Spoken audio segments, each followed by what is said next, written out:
Wrestlers have been popping into movies for a very long time now. Sometimes it's a brief cameo, they need a big, butch, muscular guy to show up for an action scene or a comedic beat. But more frequently these days we're seeing wrestlers change careers and become Hollywood leading men.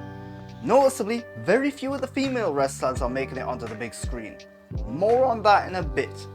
Let's go through history a bit to begin with. Hulk Hogan was probably the first big name wrestler to try and go Hollywood. Hell, one of his wrestling gimmicks was based on this attempted career turn. He popped up in a few comedies and action flicks, but things never really took off for him as an actor. The problem, I think, is that in his movies, he was just Hulk Hogan. You can't really avoid the look of him or the way he speaks, so it limited the possibilities there.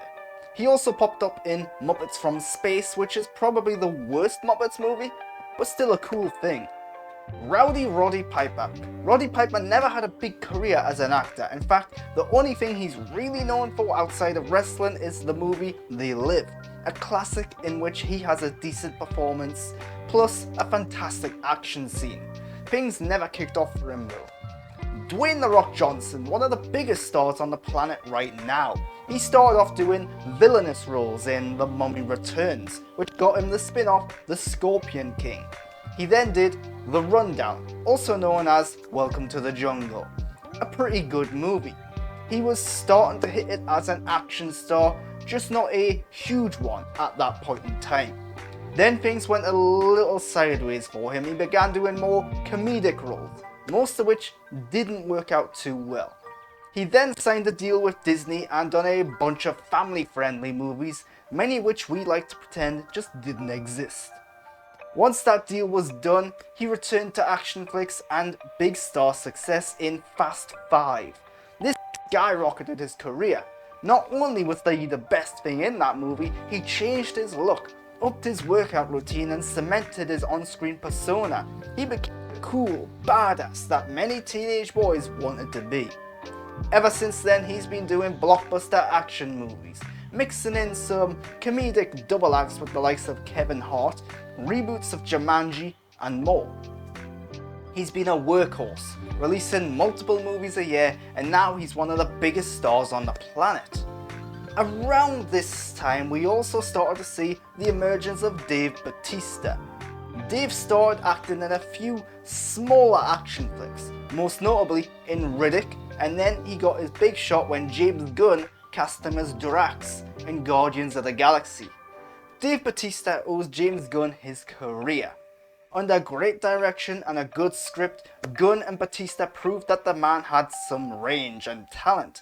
He wasn't just a hulking, muscle-bound action star. He had great comedic talent and timing, as well as emotional depth. He continued playing Drax in the Guardians and Marvel movies, cementing himself as one of the most beloved characters in the MCU. Outside of that, he was cast as a Bond villain in Spectre from director Sam Mendes.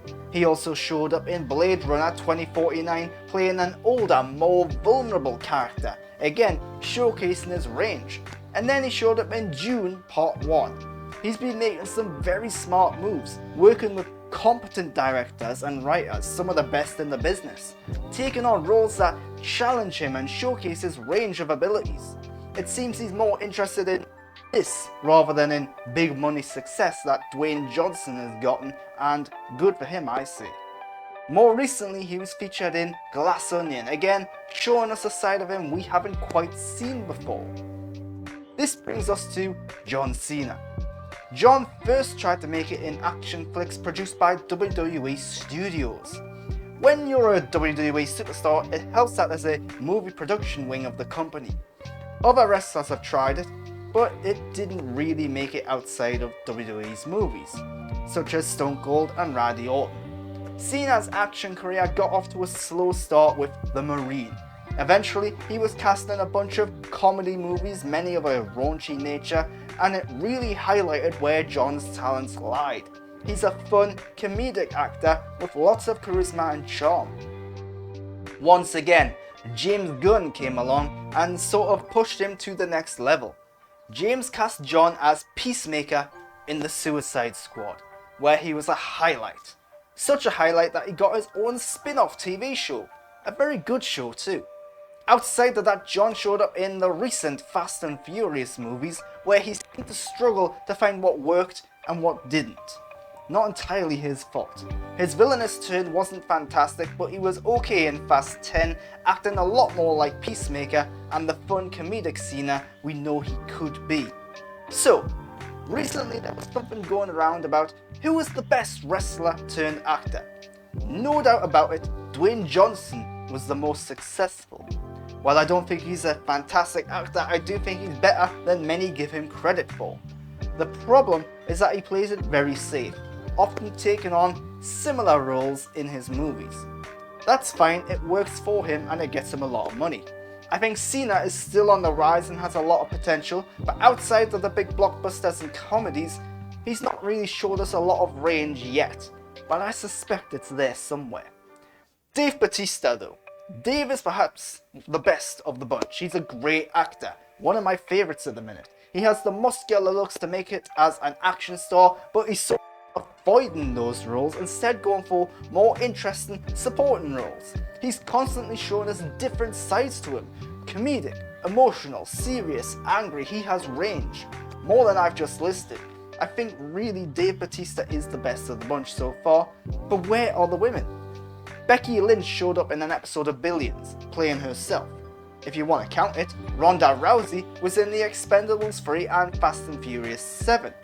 But that was before she turned to wrestling.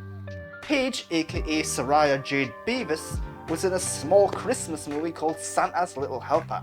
Sasha Banks, also known as Mercedes Varnado, has a recurring role in The Mandalorian.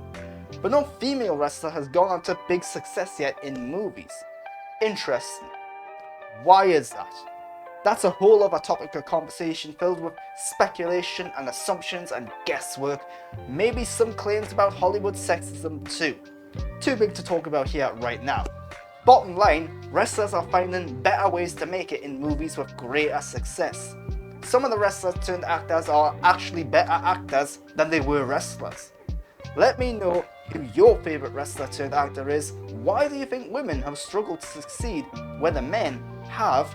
And, of course, subscribe to my channel for more content like this and follow me on Twitter and Instagram at @the_Grant Burton. Until next time though, thanks for watching.